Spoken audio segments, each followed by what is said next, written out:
अर्जुन उवाच स्थाने ऋषिकेश तव प्रकीर्त्या जगत्प्रहर्षत्यनुरज्यते च रक्षांसि भीतानि दिशो द्रवन्ति सर्वे नमस्यन्ति च सिद्धसङ्गाः कस्माच्च तेनान्नमेरन्महात्मन् गरीयसे ब्रह्मणोऽप्यादिकर्त्रे अनन्तदेवेश जगन्निवास त्वमक्षरं सदसत्तत्परं यत् त्वमादिदेवः पुरुषः पुराणः त्वमस्य विश्वस्य परं निधानम् वेत्तासि वेद्यं च परं च धाम त्वया ततं विश्वमनन्तरूप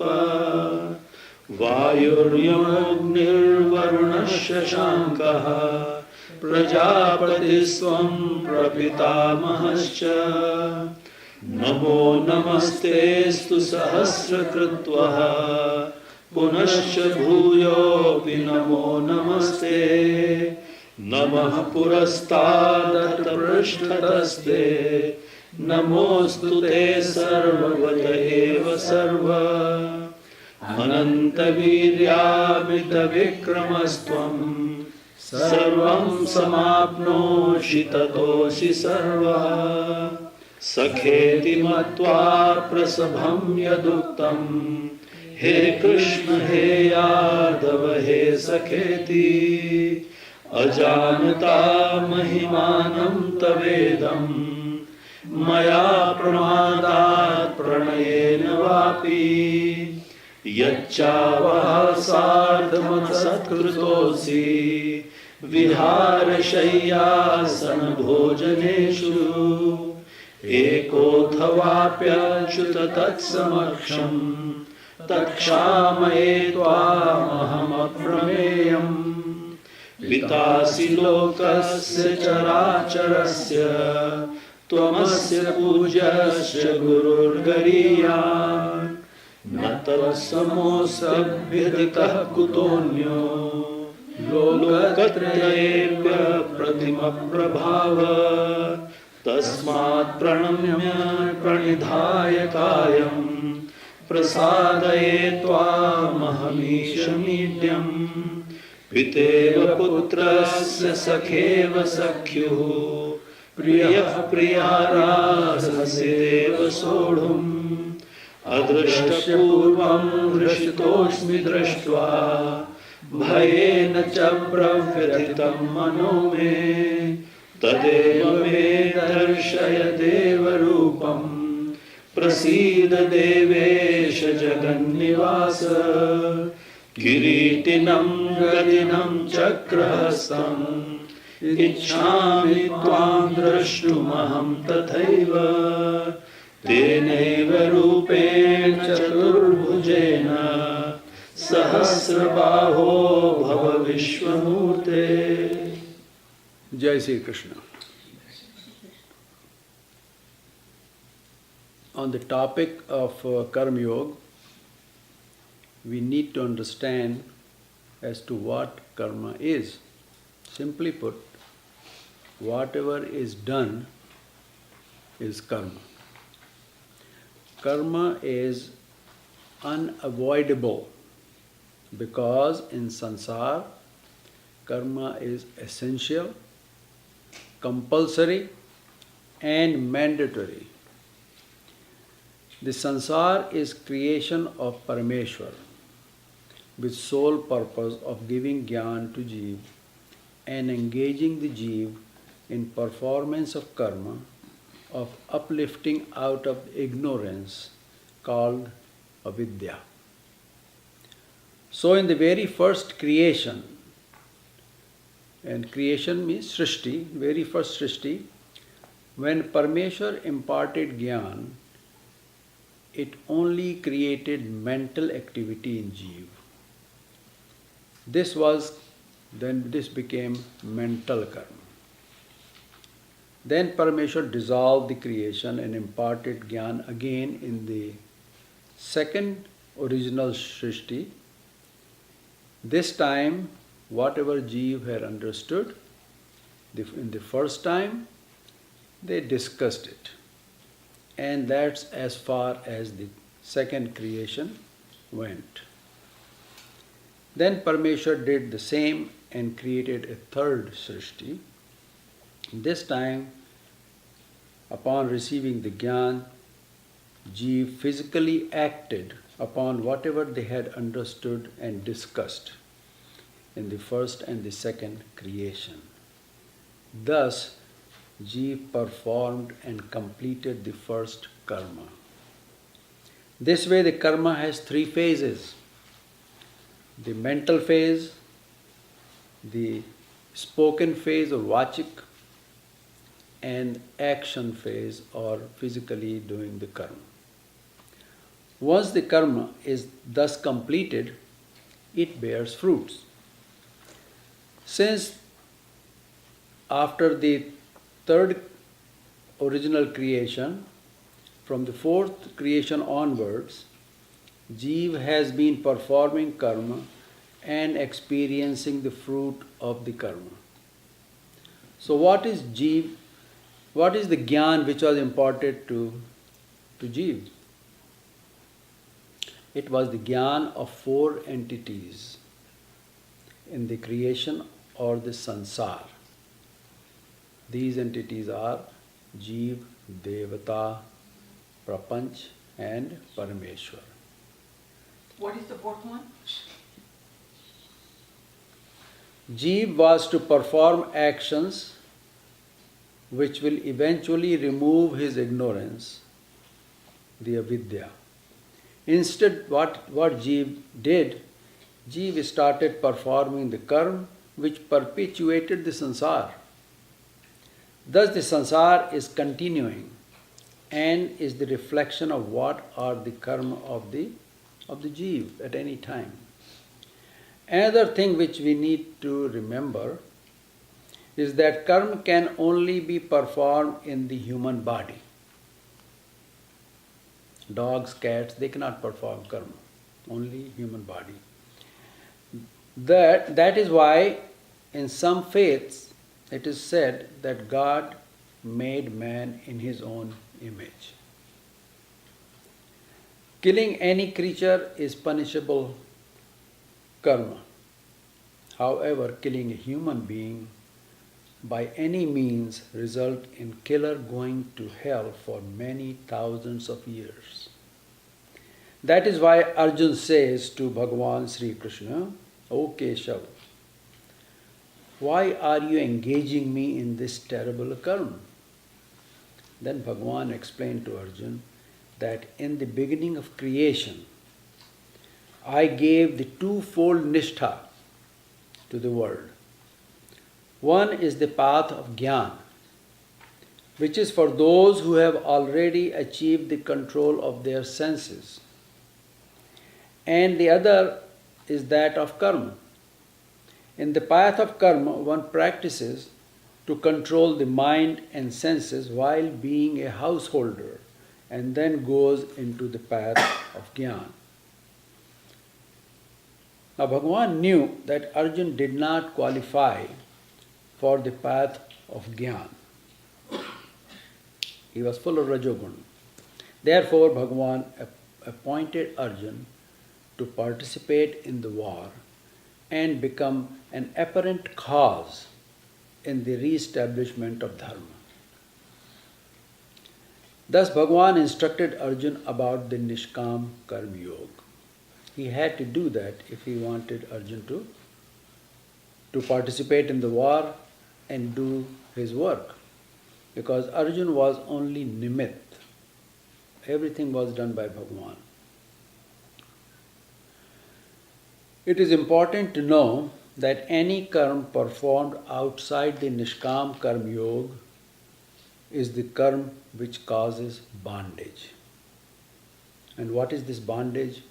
We have to come again in the sansar, again and again, one birth after another, to perform the karma and to reap the fruit of its action. That is the bondage. After Bhagavan is satisfied Arjun's curiosities by giving him the Gyan, what Arjun said? Arjun said that my delusions are destroyed and I have gained my memory. Through thy grace, O Achyuta. It is your grace that I got the Gyan and my memory has been regained. I am now firm, my doubts are gone. I will do thy word. This is in chapter 18, Shlok 73. From this one should understand that with devotion to Bhagavan Sri Krishna and trying to gain the Gita Gyan, one can get the power for the Nishkam Karma Yoga. Every karma performed will result in birth to face its fruit. So this cycle will never end. This is the bondage. So now Bhagavan tells Arjun the remedy to avoid the bondage, because Arjun was concerned about why should I do this karma. So Bhagavan is trying to explain to him what is the remedy so we can get away from being in the bondage of karma. Perform karma in such a way that it does not cause any bondage. So Bhagavan says, यज्ञार्थात् कर्मणो न्यत्र लोकोऽयं कर्म बन्धनः तदर्थं कर्म कौन्तेय मुक्तसङ्गः समाचर.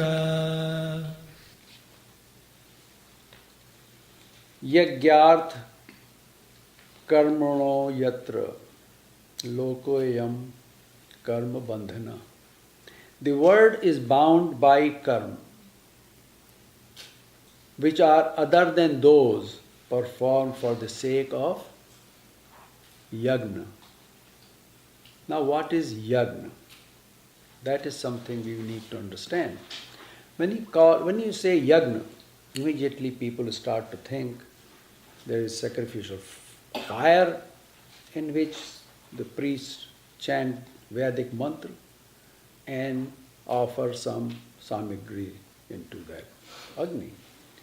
And that fire becomes the purohit for the person who is conducting the home. Now that is not what yagna means in Gita. Yagna in Gita, and there is a word also called sacrifice in yagna. Here sacrifice does not mean animal sacrifice or any other sacrifice. The sacrifice is the one sacrifice where one sacrifices his life. Living in the sansar for others who are living in it, or for the welfare of other humans as well as other living things. So what is sacrifice? Person sacrifices their whole life trying to serve the community, the nation, the world, to everybody. That is what a sacrifice in yagna means. Therefore, O Arjun, son of Kunti, perform karma for yagna alone, because any karma performed outside of the yagna is going to cause you bondage. So what you do? You perform every karma that you perform under the guidelines of yagna. And what is in the yagna? And how you do that? Devoid of attachment. In any karma, whatever you do not have attachment in there. What would you have attachment to? To the fruit of the action. But don't do that.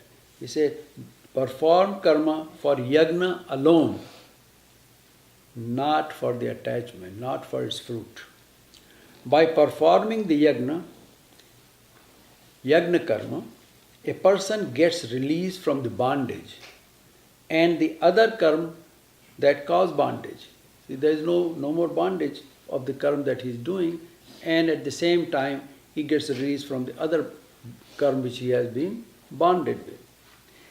These other karma have its fruit which has to be experienced by the doer. So now there are two kinds of karma. One karma which is done according to the yajna, and the other which is done outside of the yajna. The one which is done outside of the yajna will cause bondage, and karma performed under the definition of the yajna will not cause the bondage for that karma, but it also erases lot of other bondages which have been caused by other karmas we have done. Now let us examine the meaning of the word yajna. According to Rishi Panini, the root of the word yajna is yaj. It has three meanings.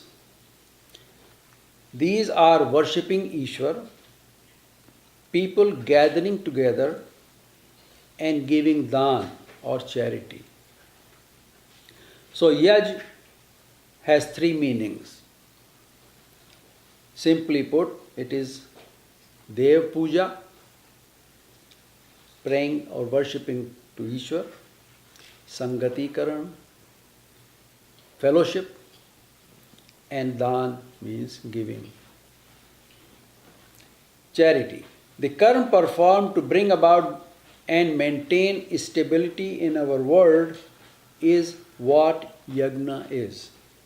When you perform any karma under these three guidelines, that will create harmony, that will create stability in the society, it will create in the country, all over the world, everywhere there will be stability.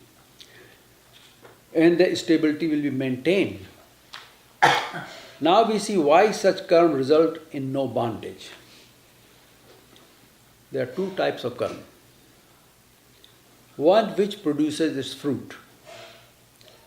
This karma results in marking on the Jeev Swarup and are called Salep karma. The other type of karma results in the purification and improvement of Jeev Swarup. Thus, unlike the Salep karma, these karma, which are called Nirlep karma, they do not result in bondage. When there is Salep karma, there is marking put.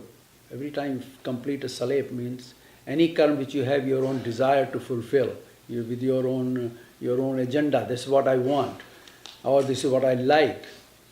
Every time that karma is consecrated, it results in markings on Jeev Swarup, just like barcodes. And that has all the information as to what this karma is, when it's going to be coming into fruition, when you will get the fruit of this action, how you're going to get it, everything is in there. Just like you go to a store and the cash register person, they scan the barcode, it gives them all the information. Same way, all the karma information is with us all the time. There's nobody sitting up there to keep lekha, bahi and all that kind of stuff. Register, maintain a register that this guy has done this done this, and this. No, we all always carry our karma with us. Thus, unlike Salep karma, these the Nirlep karma. In Nirlep karma, there is no marking. When there is no marking, Devta cannot give us the fruit of the action. There is no fruit to be experienced.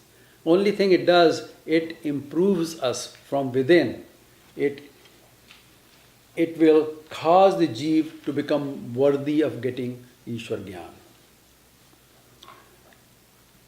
The Yagnarth karma. In a slok, Bhagavan says, Yagnarth karma. Yagnarth karma is karma performed for yagna. Just like we had Indriyarth, anything done for the object of senses. Here is Yagnarth. Yagna is the object of that karma. Yagnarth means the yagna is the object of that karma. So any karma performed as yagna will start with invocation or Dev Puja. Now, what we are doing here will come under what is called the Jnana Yagna, because as we had before we started the discussion here, we did prayer to Bhagavan Krishna. The prayer which Arjuna has done for Bhagavan after he saw the Vishwarup. So that is prayer. So that became our Dev Puja. There is fellowship or gathering of people. We are all gathered here to pray and to perform this yagna. And there is to be dan. So our host will give annadan. We will all partake with the food which is provided by our host. So that is dan. So that really what we are doing here is a jnana yagna. This karma is a jnana yagna, because we are learning about the jnana.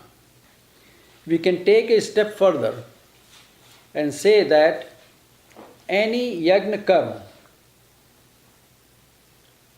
in any yagna karma, groups of people gather and offer prayers to Ishwar for all in the community or other groups in the fellowship and give dan. So there is no selfish motive in yagna karma. Yagna karma has no selfish motive because it's being done for others. So we do for each other. That means we are not doing for ourselves. We do for each other. And we partake with the food and everything. And fellowship, when you have fellowship, that means there is no animosity. Fellowship is no animosity. There is no friction. As if there is friction and animosity, there is no fellowship. Then that part of then does not become a yagna karma. In chapter 4, Shlok 28, Bhagavan has described different type of yagna. Bhagavan said that some perform dravya yagna, like some yagna going on and it requires some dravya, some supplies. So they provide the supplies. For them it is dravya yagna. Tapas yagna. Tapa yagna includes when people start to experiencing the control of their senses, concentrate, meditate. That is tapa yagna. Yoga yagna. Jnana yagna, I just described the jnana yagna, where people get together to acquire jnana.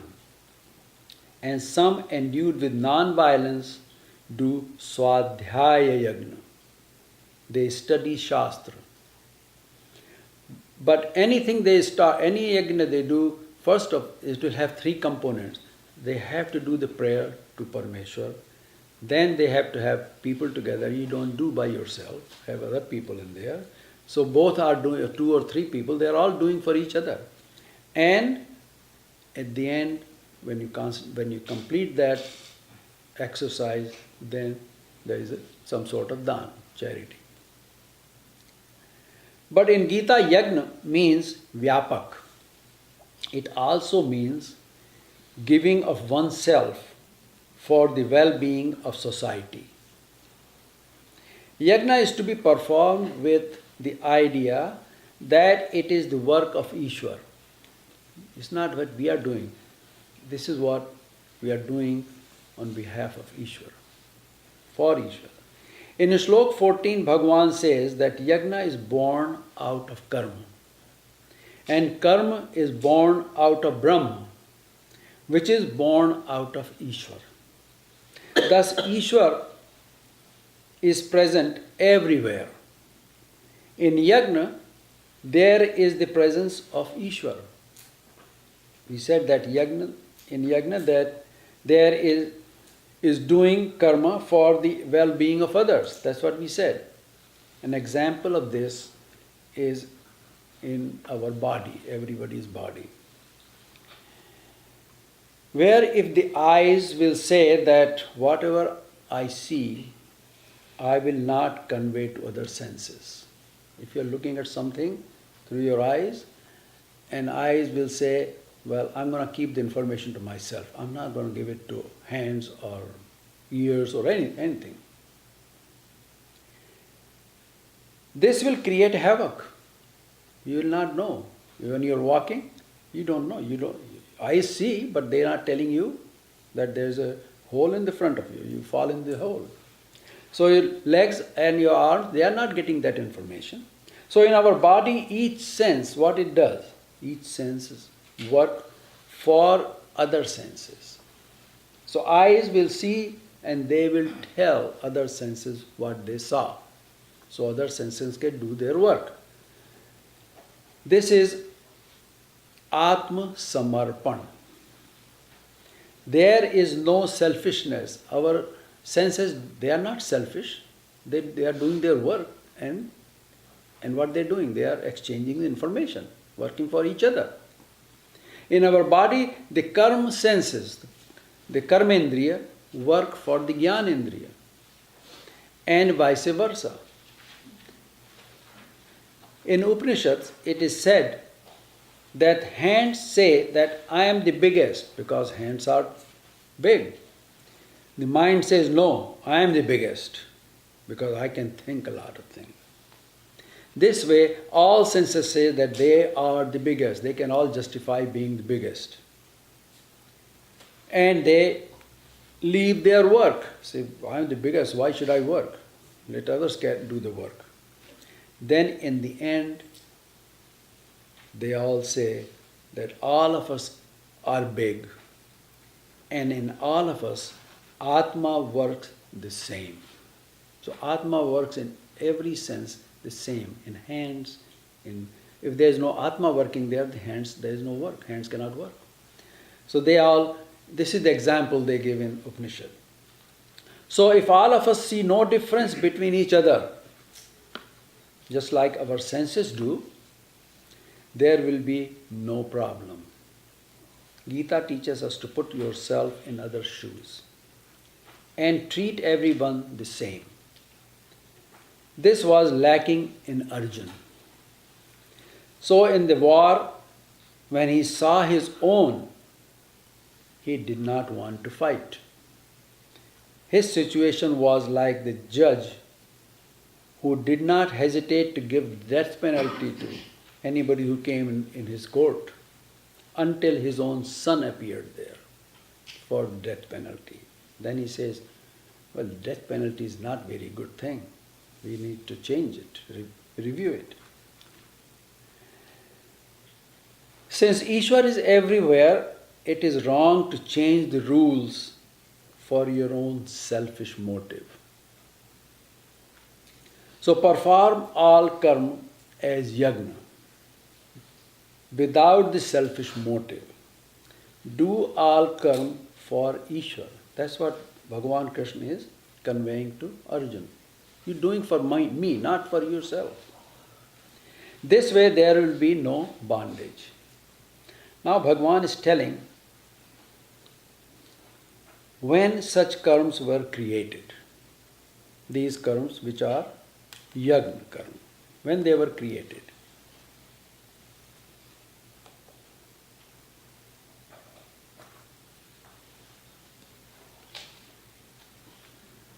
So there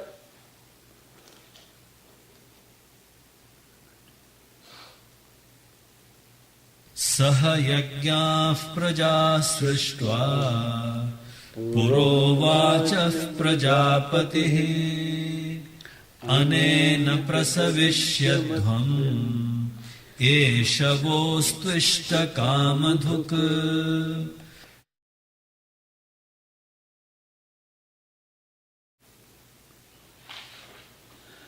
Okay.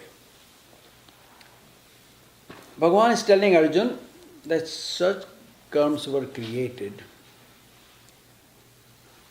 Having created mankind along with the spirit of yagna, at the beginning of the creation, remember we talked about the first three creations at the beginning?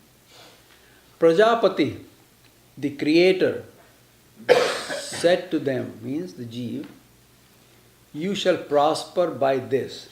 the yagna. May this yield the enjoyments you seek. Whatever you want, whatever you seek, you shall get it with this yagna karma. By their swabhav, by their nature, natural dharma, Devta gives fruit of action. That is what Devta does. Accordingly, Devta award Jeev the fruit of their action. Whatever action we do, perform, that's what Devta gives the fruit of the action. That's all Devta does. However, knowing Jeev being endued with avidya, Ishwar knew that Jeev has avidya, the ignorance. He knew that they will not undertake the karma to attain Ishwar. They will not do the karma to get release or get the moksha, because that karma requires a lot of effort.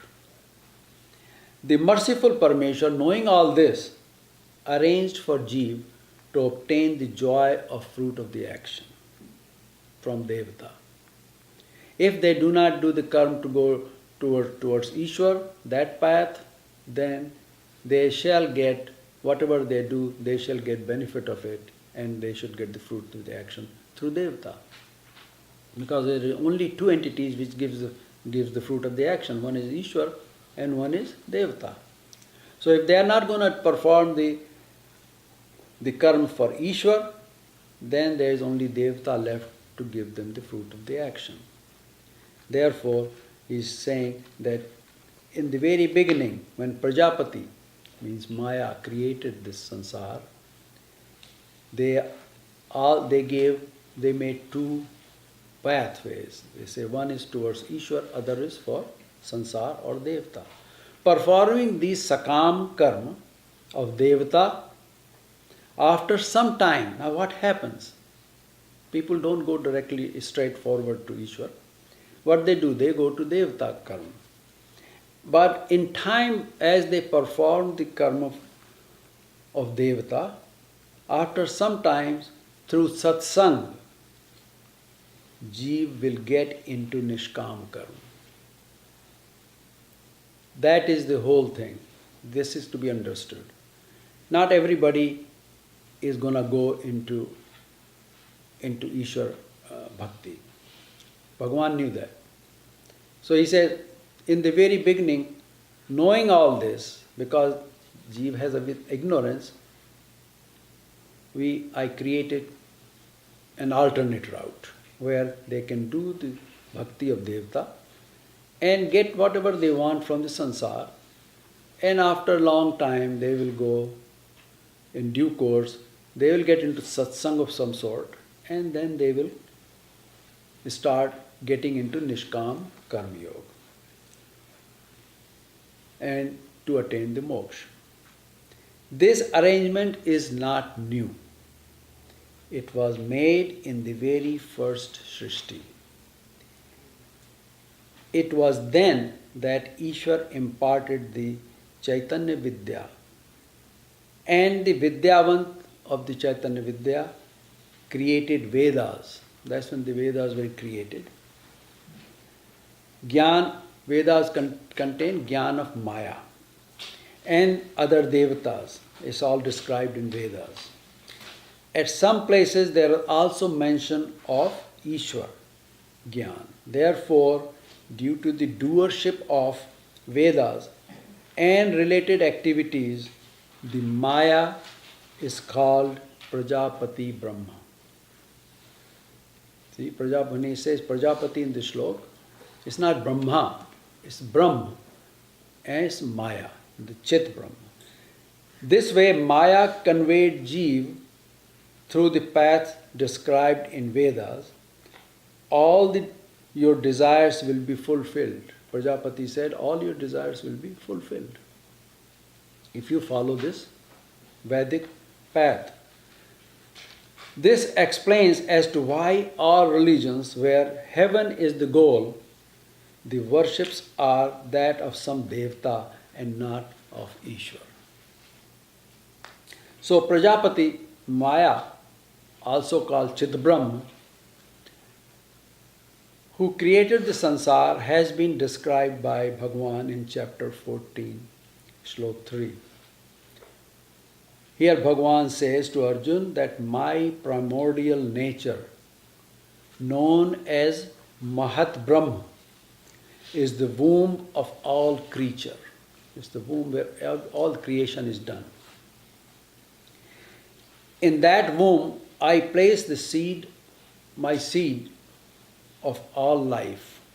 It is his desire. That is the seed which is planted in Mahat Brahma. And that's where all the creatures, all the jeev are coming out in the sansar.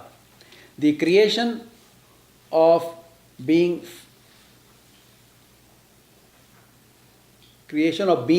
means the people or the creatures, follows from the union of matter and spirit. So spirit is Ishwar, desire of Ishwar, and the matter comes out of Maya, Prakriti. The Prajapati, Maya also called Mahat Brahma, acts only at the direction of Ishwar, does not act independently. The Prajapati created the sansar through yagna. Now that's the thing. Here Prajapati or the Mahat Brahma followed the instruction from Ishwar, how to do, what to do. So it's not doing, Prajapati did not do on its own. Prajapati did what they were told to do. He was told to do. So that becomes yagna. And who told them? Ishwar. So it becomes yagna. So whole creation is also yagna. And another way to look at it is, in this creation, everybody is benefiting. Everybody is working for other person, whether they know it or not. But they are all fulfilling somebody else's desires or needs. That's what the relationships are. And everybody has. Everybody depends on other person. They don't want to accept it, but they are all dependent, interdependent in this whole wide world.